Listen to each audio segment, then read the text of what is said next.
أول شيء السلام عليكم بسم الله الرحمن الرحيم.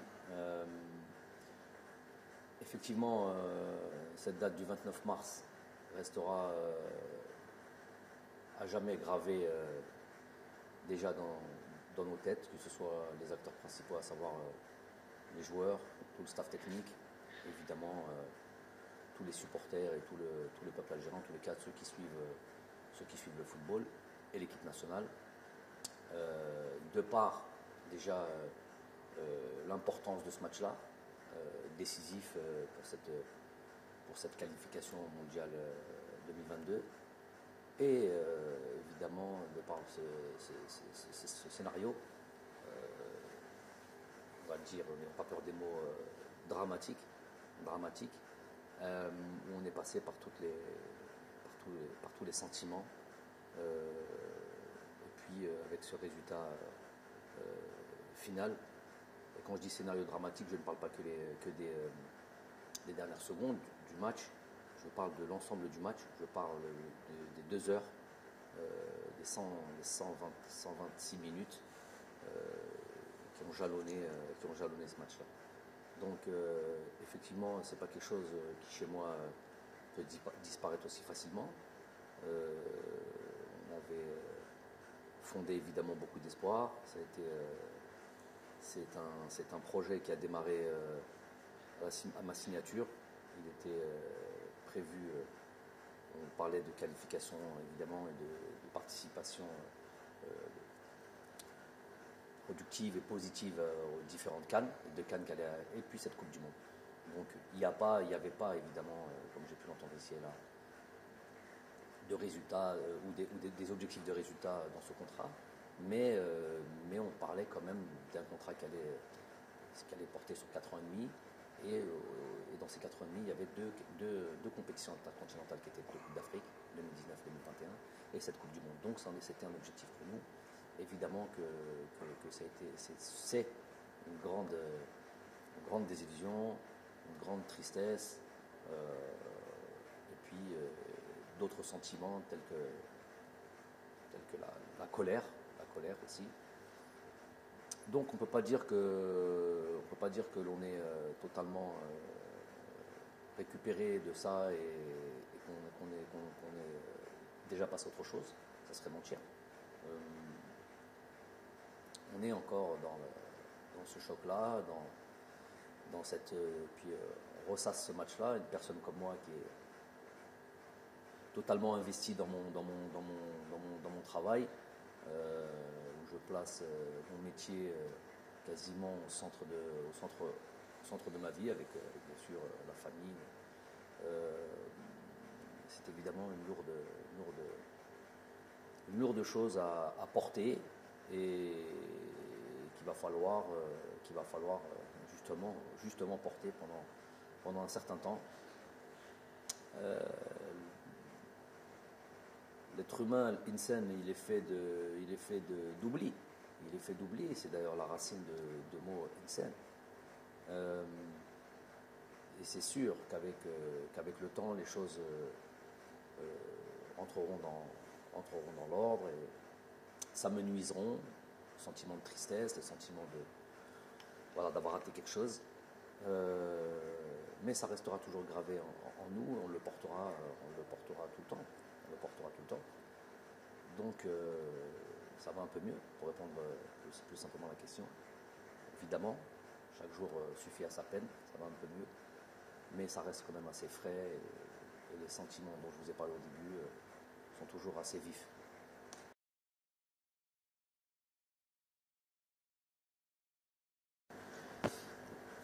Donc effectivement, sans créer de suspense ou essayer de gagner du temps, pourquoi, pour qui, je ne sais pas, parce que j'ai entendu ici et là, il se doit de répondre. Un investissement avec l'équipe nationale d'Algérie, je suis obligé de répondre un peu plus largement à cette question.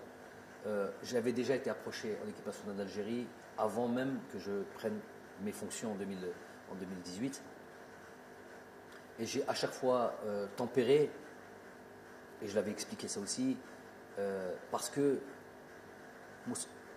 Mousoulia Kbira,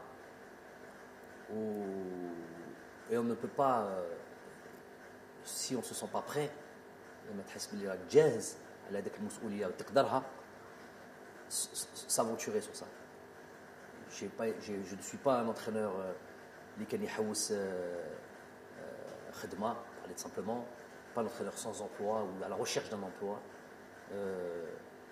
mais il fallait y aller avec des certitudes, une forme de certitude, même si on n'en a pas tout le temps dans le football. Donc j'ai pris le temps, et le jour où j'estimais que j'étais prêt à mon humble avis, et que l'on a fait appel à moi, j'ai répondu présent. Avec ce qui s'est passé, le minimum de respect que j'ai pour mon équipe nationale, pour mon pays, après un échec avec lequel je viens d'expliquer, ça reste un échec, les conditions sont des conditions, pas de problème là-dessus, mais ça reste un échec. Avec cet échec-là, le minimum que l'on se devait à ce pays, c'est être sûr de savoir, par rapport à la responsabilité qui est la mienne, si on est capable de redémarrer malgré cet échec, avec autant de force, autant d'énergie et autant de passion, autant de et se fixer d'autres objectifs. Donc ça prend un certain temps, parce que ce temps-là, il est à la mesure du drame footballistique, qu'on s'entende bien, on reste dans notre domaine là, et qu'on ne fasse pas de démagogie. Ce drame footballistique qu'on a pu vivre tous ensemble, ça méritait, en tout cas pour une personne comme moi, qui a été profondément touchée, ça méritait ce temps-là, puisque j'avais estimé, et je m'étais déjà préparé dans un coin de ma tête, au cas où ça ne fonctionnait pas, de devoir quitter mes fonctions. Je suis dans cet état d'esprit de testahel haja, parce que tu as travaillé, parce que tu as fait un stelha, il y a une promotion qui est là, il y a un truc comme ça, c'est la méritocratie. Mais testehelch, tu ne mérites pas, parce que voilà, tu as échoué, un échec, tu as mal, entre guillemets, mal travaillé, eh ben, tu dois te partir. J'ai un contrat qui est là jusqu'à décembre 2022. Il n'y a pas de conditions d'objectifs, comme certains ont pu le dire, des ignorants qui me parlaient pour parler, mais ça dépasse le cadre du contrat. Moi, j'ai soumis à mes responsables, président de fédération, tous mes responsables. Je leur ai donné la possibilité, l'opportunité de mettre fin à ce contrat se serre la main, salam alaikum, sans bruit, sans rien du tout. Et je prends la responsabilité aussi en disant que s'ils avaient pensé ça, s'ils avaient pensé que j'étais plus l'homme de la situation, ou qui voyaient l'arrivée d'un autre sélectionneur d'un bon oeil, je ne sais pas de problème. On part en silence, sans bruit, sans rien du tout, on se serre la main et on met fin à ce contrat-là. Ça, c'est une première des choses. Ça n'a pas été accepté. Je n'ai pas envie de dire que c'est une démission. C'est pas une démission. Si c'est une démission, j'y suis plus. Une proposition. Et voir si cette fédération, si les responsables du sport, du football en Algérie, quelle vision et quelle position ils ont par rapport à moi. Donc, ils avaient le souhait que je puisse continuer cette fonction, continuer à être à la direction de cette équipe nationale. Ça, c'est un des éléments et une des instances, on va dire, qui était fondamentale pour moi, indispensable pour moi. مالكش باغي تخدم معايا بدون الحس serre la main, salam alaikum, salam alaikum, il ne s'agit pas d'un contrat, il ne s'agit pas d'un truc comme ça. Je laisse ça à d'autres entraîneurs, l'envie de faire ce qu'ils veulent quand ils doivent se séparer. Il y a le deuxième élément, ô combien important, c'est le Jumhur ou Sha'bna, dans son ensemble, qui a apporté encore une voix ou avec l'envie de croire en nous, de mon staff et moi-même, ces joueurs, de nous voir encore à la tête de cette équipe nationale, malgré هذيك الهزيمة. Donc c'est quelque chose, puisque je suis venu pour ça, je ne suis pas venu pour autre chose que ça. Je suis obligé de le redire, si j'avais choisi la facilité, au sens large du terme, facilité dans tout, facilité dans la vie, la vie de famille, la vie, tout ce qu'on veut, la vie professionnelle. Si j'avais choisi la facilité, je ne serais pas à la tête de l'équipe nationale. La raison pour laquelle je suis en équipe nationale, tout le monde le sait, elle est claire, elle est sans ambiguïté. C'est pour monter le plus haut le drapeau de cette équipe nationale, de ce pays, et faire en sorte qu'elle soit la plus respectée, la plus performante possible. Mais chéri, fait l'Afrique, fait l'Al. Ça, c'est ma mission. On y est arrivé, je pense. On y est arrivé. Pas complètement, puisque sinon on serait déjà en Coupe du Monde et on va se laisser quand même, on en parlera peut-être après, on va se laisser peut-être une lueur d'espoir, mais c'était ça l'objectif. D'une certaine manière, il a été atteint cet objectif. Et ce peuple croit encore en nous, nous croit capable de continuer à leur donner, donner de la joie, faire en sorte de voir cette équipe-là performante, forte, capable de rivaliser avec les grosses nations, capable d'enchaîner des victoires, tout simplement. On est là pour la gagne. Et ça, je ne peux pas tourner le dos à ça, malgré la tristesse, malgré l'accablement, malgré tout. Ça me donne encore plus de force. Plus que ces arbitres, plus que ces conspirateurs, plus de l'intérieur comme de l'extérieur. Plus que les Nestal, qui ne sont pas beaucoup à l'intérieur. 6-7 personnes très facilement identifiables. Les khedmo مشوار شخص ماشي مشوار. Des projets qui suivent des projets personnels qui sont là à travers à venir foutre la zizanie, mettre le fauda, avoir des haines personnelles, jamais d'espoir, il n'y a que du mal en eux, il n'y a que du sombre en eux. Quand ça gagne ou nestefrah et que c'est une évidence, ils sont obligés un peu de se ranger tout en diminuant le mérite des joueurs, le mérite de ceux qui travaillent. Quand il y a une petite, quand il y a un échec, et dans le football et dans le sport, il y en a.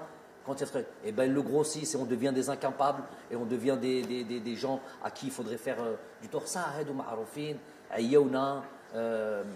ils sont finalement très peu, et c'est du misérabilisme. J'appelle ça du misérabilisme. Ils ne veulent même pas l'importance de les citer. Mais pour revenir au plus important, c'est ce que le peuple croit et pense et comment il se sent à travers nous. S'il y avait eu le moindre doute par rapport à nous et j'aurais senti on voudrait voir quelqu'un d'autre, il y a même pas, on reste pas, on serait même pas en train de parler là. On dit salam alaikum, on a fait le maximum. En tous les cas, Rabbi Shahid, chaque jour que l'on a porté et qu'on a été à la tête de cette équipe nationale, on l'a fait chaque jour. On a fait en sorte de mettre ça au centre de nos priorités. Même si on n'est pas là directement, même si on n'est pas en Algérie directement, on contrôle notre championnat, on contrôle nos joueurs algériens partout où ils sont, de là où on est, parce qu'on est investi dans notre mission tous les matins quand on se réveille. Donc, moi, je ne suis pas inattentif à ça. Je suis plus que réceptif à cet engouement, l'envie du peuple de nous voir continuer. Et c'est impossible de leur tourner le dos. Et donc, on se doit de continuer cette mission. On va le faire comme on l'a fait, avec le cœur. On va le faire avec tout notre investissement. On va le faire avec notre envie, notre détermination, notre rage, j'ai envie de dire, parce que هذا الشعب يستاهل هذا الخير وإنشالله que ce soit une bonne décision dans l'intérêt du pays. أنا هنا avec, je vous ai dit, on n'oubliera jamais cette tristesse, mais on a envie aujourd'hui de rendre au peuple ce qu'il veut et de refaire, d'aller recréer de l'espoir, le farha هذاك الشعب اللي يحب كرة القدم, et nous on est pleinement investis. Donc quand on a dit qu'on a été attentif, je suis attentif avec l'espoir que le peuple a en nous et qu'on se doit de repartir de l'avant et d'aller recréer une dynamique. Après il faut une stratégie, parce que tout marche à la stratégie. Le Hamas مليحة, الطموح مليح, mais لازم toujours stratégie. On a eu le temps de penser. Je vous ai dit, moi, ma vie, ce n'est que ma famille et mon football, alors encore plus quand c'est mon équipe nationale. Donc on a eu le temps de penser à la stratégie que l'on va mettre en place. Le nouveau souffle, un souffle qu'on va envoyer à ce groupe, à créer voilà, une autre dynamique. Ne pas, je l'ai dit en conférence presse tout de suite après le match, ne pas tout jeter bien sûr à la poubelle, évidemment, ne pas tout remettre en question. On a atteint certaines choses qui étaient, je me rappelle de 2018 quand je suis arrivé, et aujourd'hui, on a atteint certaines choses plus qu'intéressantes qui nous a amenés ici. On a tout sauf démérité sur ces deux matchs du Cameroun. Je l'ai dit, c'est pas la meilleure équipe, Beddalil, qui s'est qualifié à la Coupe du Monde. C'est l'injustice des fois du football, la cruauté du football. Donc ça veut dire que cette équipe-là, ce groupe-là, il a des ressources. Évidemment, de toute manière, avec ou sans qualification, il y a plein de choses qui allaient arriver après ça. On est dans la perpétuelle, réflexion sur comment faire de ce groupe un groupe encore plus performant. Donc, c'est plus là-dessus sur lequel on va se baser. La reconquête de notre niveau, avec les difficultés qui vont arriver et qui vont arriver très vite. Hein. Vous le savez maintenant, on le sait, tout le monde le sait. Il n'y a plus le moindre match facile en Afrique. Ça, c'est très très clair, que tout le monde soit d'accord là-dessus. Donc, recréer une dynamique, renvoyer, voilà, que tout le monde, qu'il y ait une synergie. Et ça par contre, dans cette stratégie, il est inclus aussi via la communication, via l'échange avec nos dirigeants, il est inclus aussi que tout le monde prenne ses responsabilités aussi. Quand je vous ai dit que j'ai crié au loup et au danger de l'arbitrage depuis 3 ans par des faits réels, ce qui n'est pas dans mes habitudes à la base, ni en tant que joueur, ni en tant qu'entraîneur, mais c'était tellement karitha en Afrique que c'est un élément essentiel. Il y a 2 éléments essentiels, excusez-moi de dévier un peu, 2 éléments essentiels, je l'ai dit à tout le monde, à tous ceux qui veulent entendre, à régler impérativement, et ça devrait être les 2 projets les plus importants en Afrique, c'était l'arbitrage et les infrastructures. Donc c'est là où tous les dirigeants auraient dû mettre se concentrer là-dessus.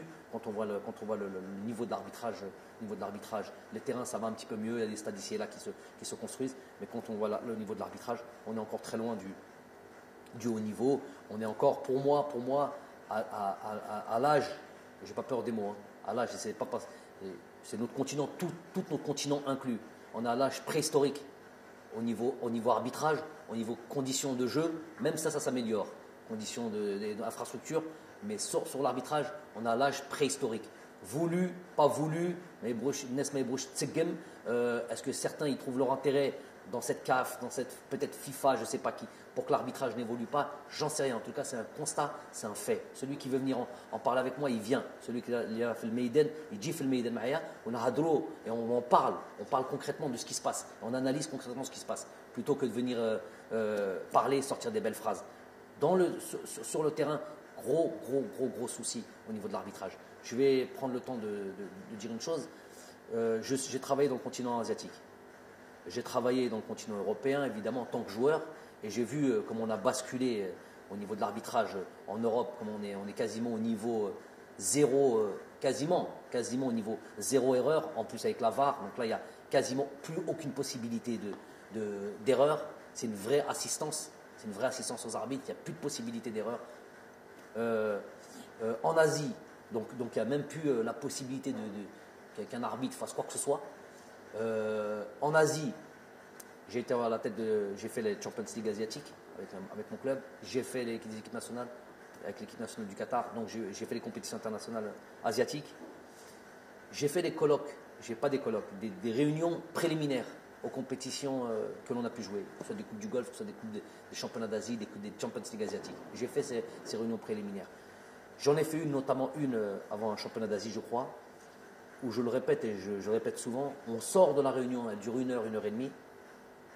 On sort de la réunion, tu as l'impression, toi qui est complètement intègre, qu'il va t'arriver quelque chose, tellement ils sont pointus, assidus et exigeants et impardonnables. C'est tolérance zéro en termes d'arbitrage. Faut savoir qu'en Asie, si tu entends, vois, c'est les mots qui avaient été utilisés par les dirigeants de l'AFC, la Confédération asiatique. Tu entends, tu vois, n'en parle pas de si tu es mêlé, c'est la prison. La prison, ça c'est sûr, des peines de prison, des peines pénales, prison et radier à vie du football. Imaginez-vous à quel point on est loin en Afrique quand ça, nous sommes l'arbitrage en Afrique, quand on arrive dans ces compétitions-là ou dans des matchs aussi importants, c'est un marché, tout simplement un marché.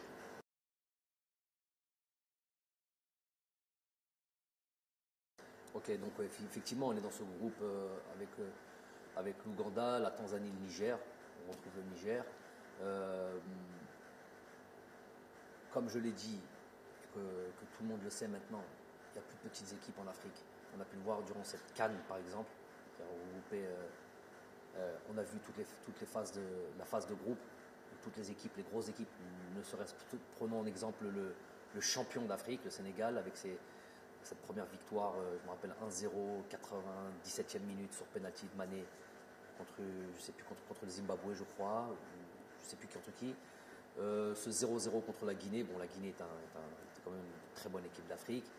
Ce 0-0, je crois, contre le Malawi ou comme au troisième match. Bref, tout le monde sait la difficulté des matchs africains, le niveau des joueurs africains. Pour le coup, ça c'est quelque chose de positif qui est là. Est-ce que c'est dû à l'exode de ces joueurs-là qui vont jouer dans d'autres continents, notamment le continent européen?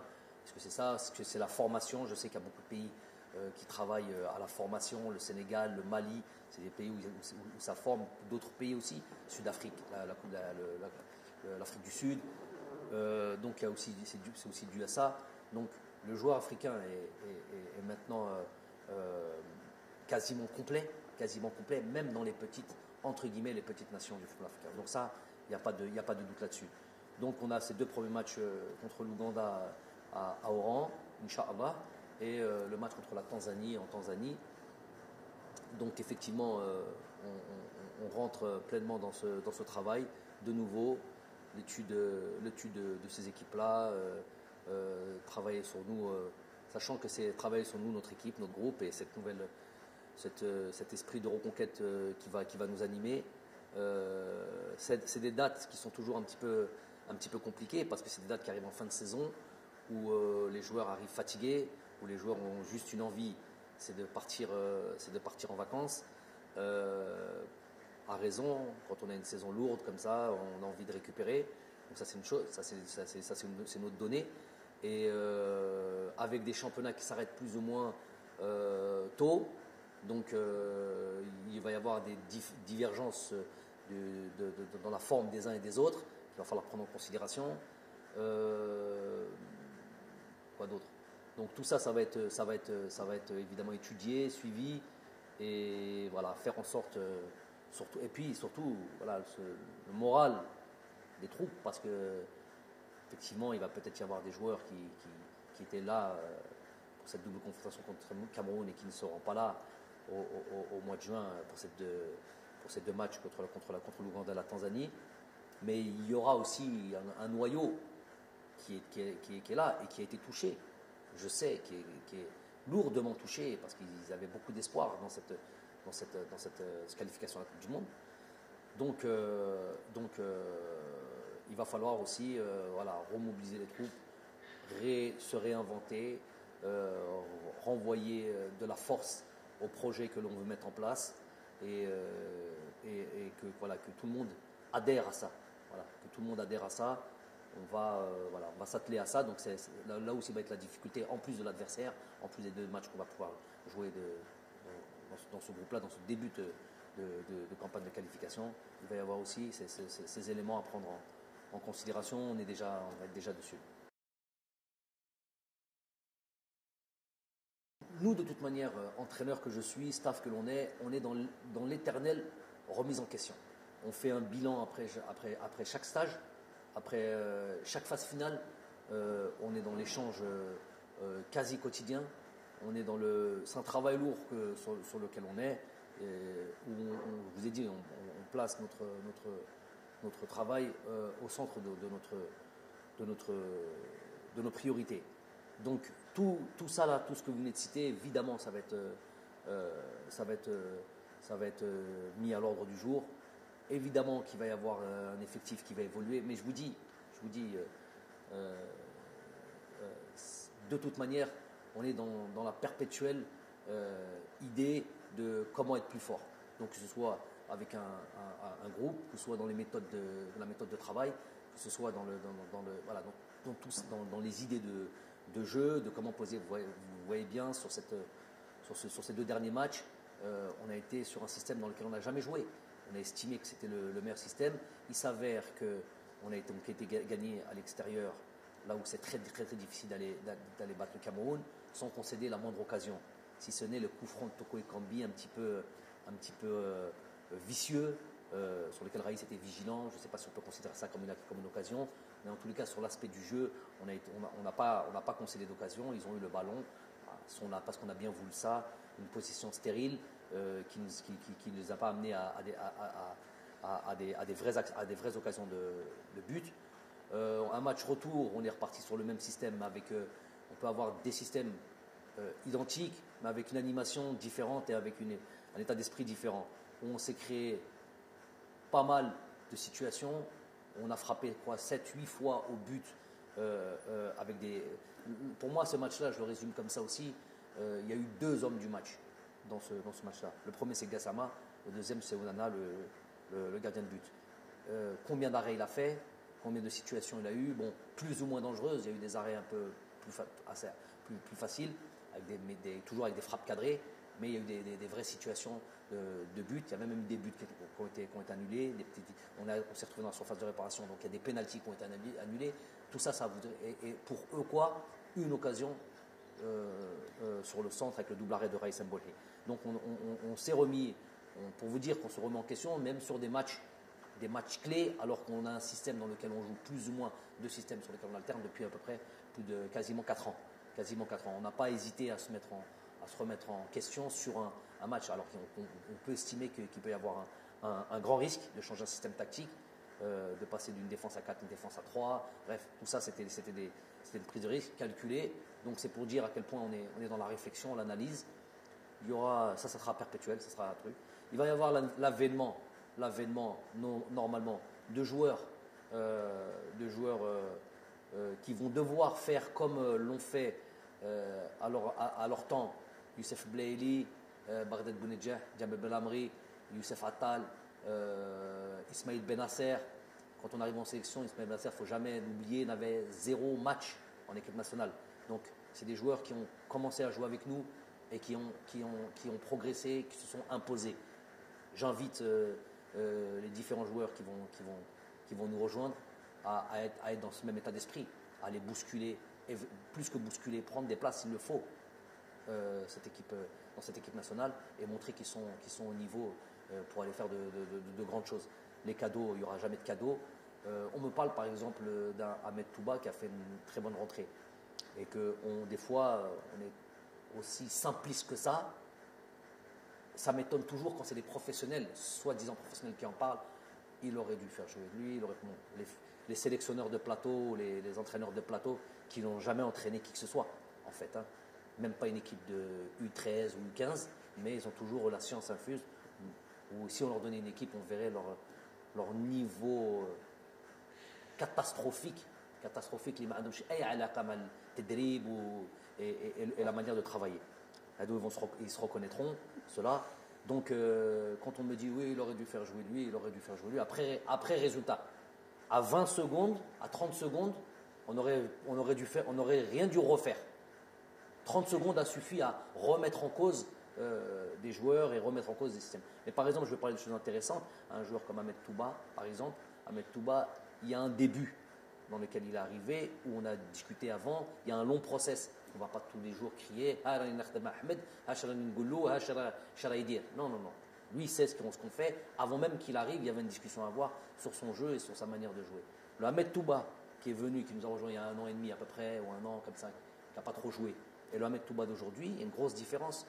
Déjà, on le voit sur ses matchs qu'il fait avec son club, comment la progression qu'on lui a demandé sur des situations de jeu et sur la manière de se comporter en tant que défenseur, des choses qu'on a eu des échanges profonds sur lesquels on demandait, et ce changement-là ne se fait pas du jour au lendemain. Donc, le Ahmed Touba et ce Ahmed Touba d'il y a 1 an et Ahmed Touba 3 jours avant le match ou 2 jours avant le match, une discussion qu'on a pu avoir en fonction de ce que je voyais à l'entraînement et de son évolution, je lui ai dit que ton tour va arriver très tôt. Il en témoignera 48 heures ou 72 heures avant ce deuxième match. Ton tour va arriver. Parce que ce que je vois là, c'est ce qui m'intéresse. Un vrai défenseur, quelqu'un qui n'est pas venu, qui ne vient pas en sélection en admirant peut-être. C'est lui-même qui a dit ça. Une forme de timidité, et qui ne lui permettait pas de jouer le jeu que l'on demande. Et lui-même on était à réaliser ça. Et le Touba qui est venu lors du dernier stage, incisif, vrai défenseur, dans l'âme, qui n'est pas là en tant que spectateur, j'ai vu l'évolution. Je dis donc, prépare-toi, ton temps viendra, si ce n'est pas ce match-là, tout de suite après le prochain stage, donc au mois de juin, tu seras directement concerné. Donc on a eu cette discussion avec eux. Il s'avère qu'il est rentré, il a fait la rentrée qu'il a fait. Mais peut-être que si Touba l'avait fait rentrer plus tôt dans d'autres matchs, on aurait crié c'est quoi ce joueur-là, il n'est pas apte à jouer en équipe nationale. Donc les choses, elles viennent avec le temps. C'est pas, il a joué 20 minutes, il a bien joué, il aurait dû jouer les 2 heures auparavant. C'est plus que ça, c'est un calcul et un travail qui est plus élaboré que ça. C'est un exemple, mais il y en a d'autres comme ça.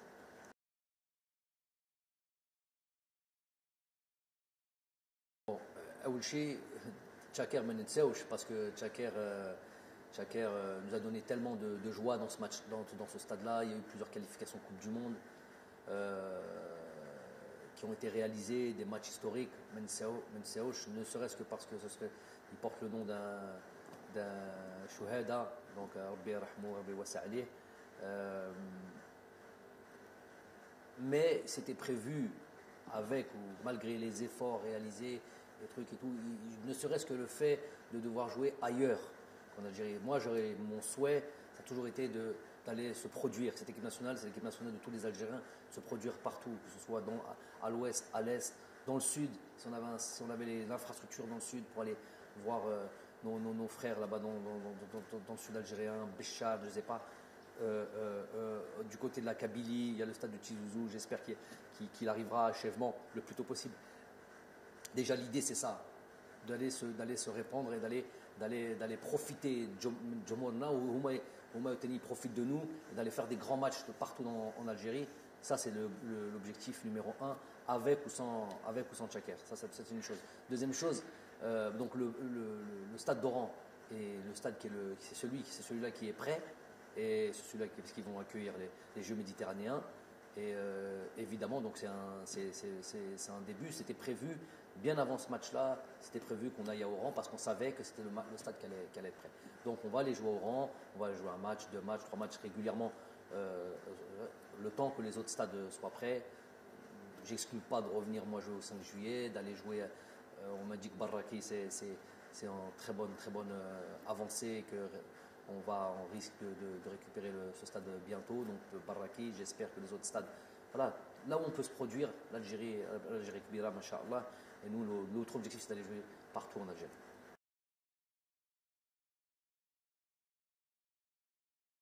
Donc voilà un sujet aussi un sujet important. Donc déjà le président a présenté sa démission. Je n'ai pas suivi avec assiduité tout ça au départ parce que j'avais besoin de recul, mais j'ai quand même été mis au courant, ne serait-ce que par lui, ne serait-ce que par le président de fédération. Donc à la Koléhal, déjà c'est un président de fédération, malgré les dires et malgré le Hadrat al-Nes, toujours, hein, les rumeurs, nous avons toujours été en relation. Je lui ai toujours montré, évidemment, de par mon éducation et de par mon éthique professionnelle, je lui ai toujours montré le respect d'un entraîneur, un président, d'une personne dans une entreprise, la fédération, admettons que c'est une entreprise à son supérieur hiérarchique. J'ai toujours eu ce respect-là, c'est mon éducation et c'est mon éthique professionnelle. Le contact et les discussions n'ont jamais cessé entre moi et le président de fédération sortant, jamais.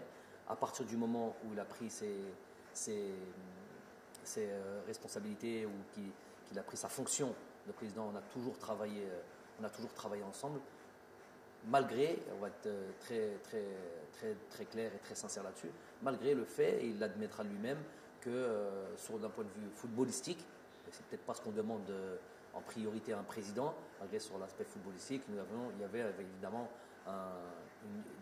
pas une divergence, non, il n'y a pas une divergence, mais un écart de connaissances, peut-être de compétences sur l'aspect footballistique pur.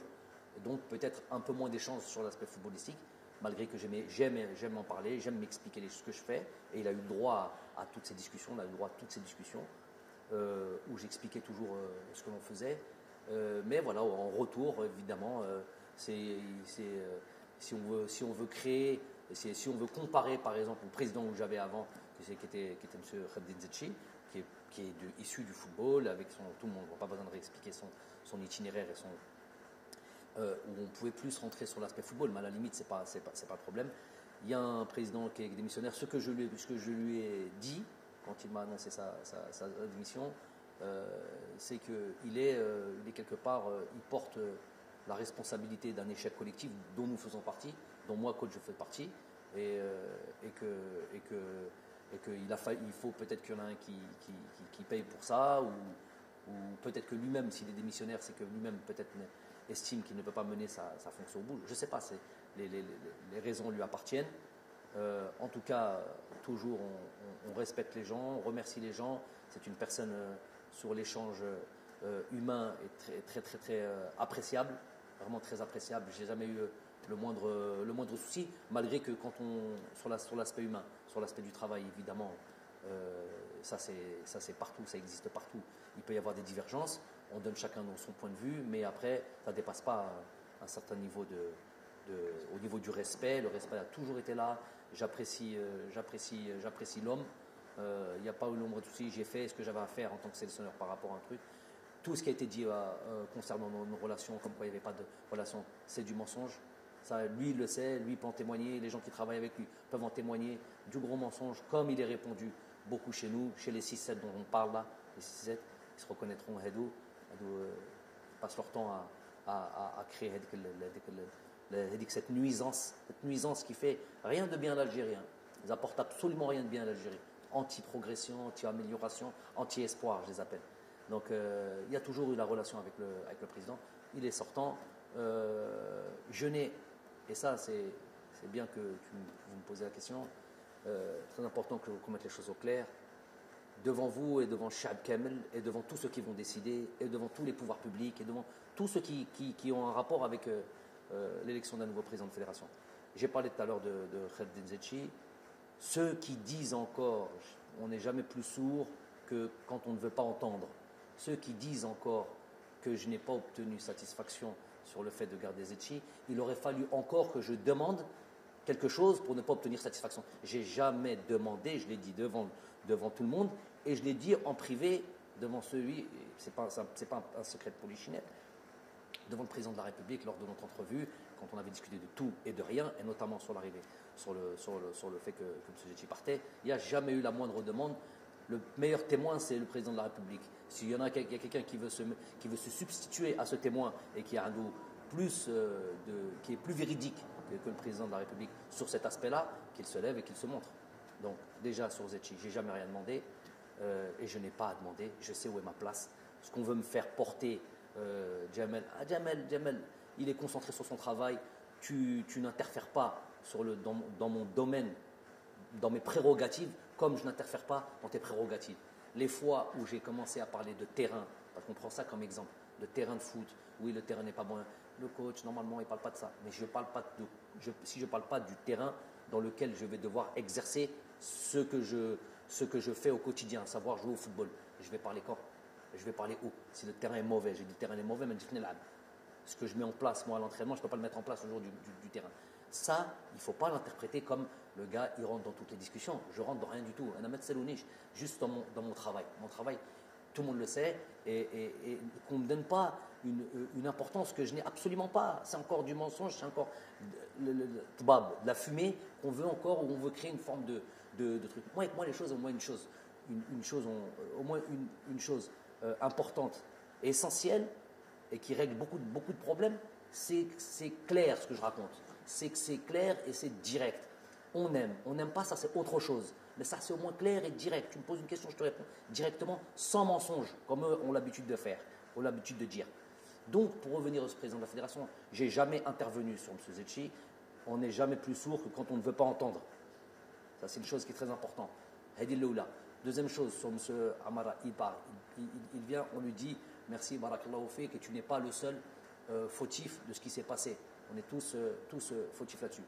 Et le prochain qui est à venir, aucune espèce de, comme j'ai fait pour le premier, comme j'ai fait pour le deuxième, ce n'est pas mes prérogatives. Je n'ai pas donné mon avis, dans le sens où déjà ce n'est pas mon travail, un, et deux, je ne connais pas moi le paysage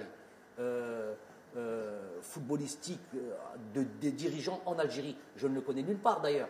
Je ne sais pas quel sélectionneur connaît d'ailleurs ce genre de choses. Donc, il y a des gens, je ne sais pas comment ça se passe, les pouvoirs publics, les élections, les bureaux fédéraux. Il y a ces trois choses-là, dans l'ordre, pas dans l'ordre, je ne sais pas, c'est eux qui sont à même de nommer un président. Ils le nomment.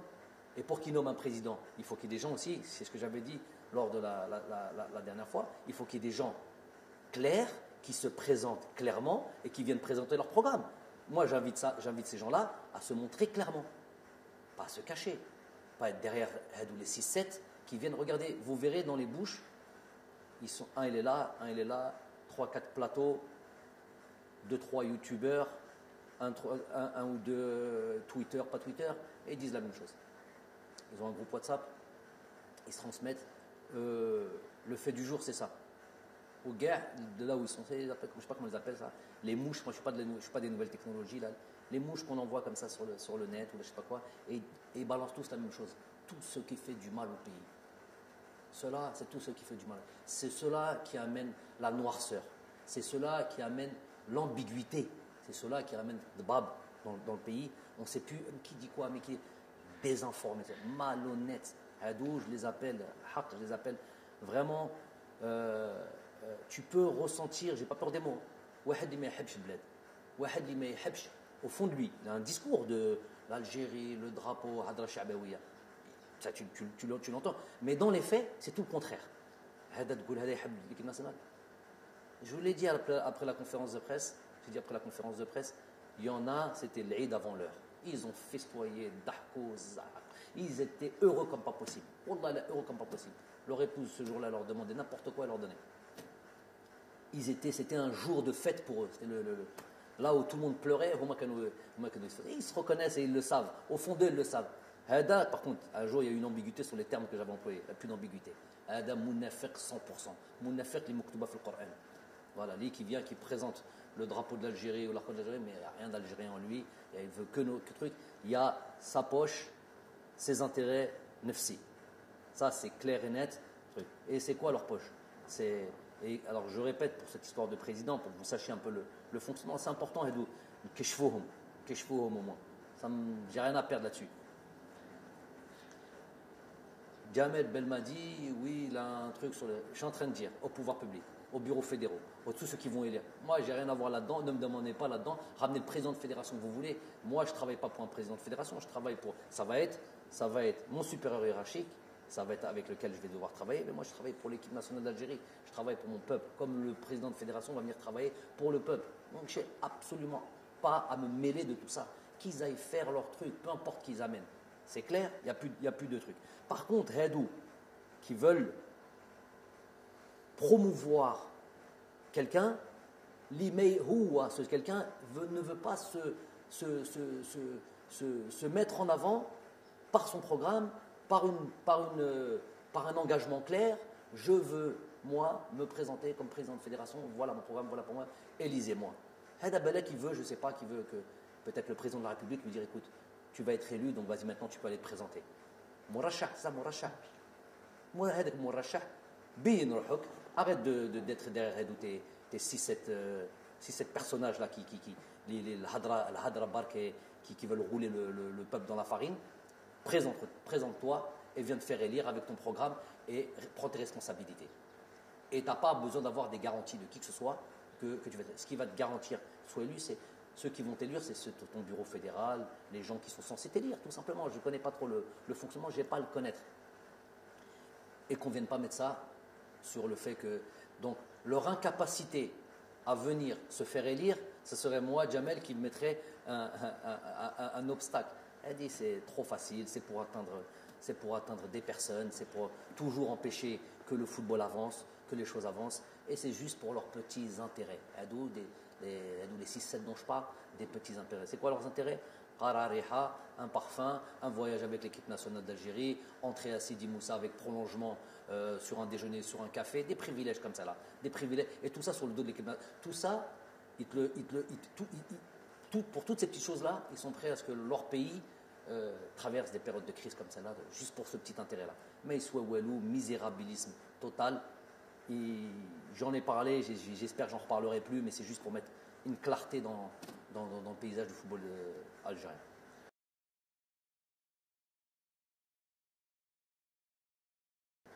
Ben Kemlo, moi ce que je veux dire c'est que on est certes enragé, on est certes déçu, on est certes,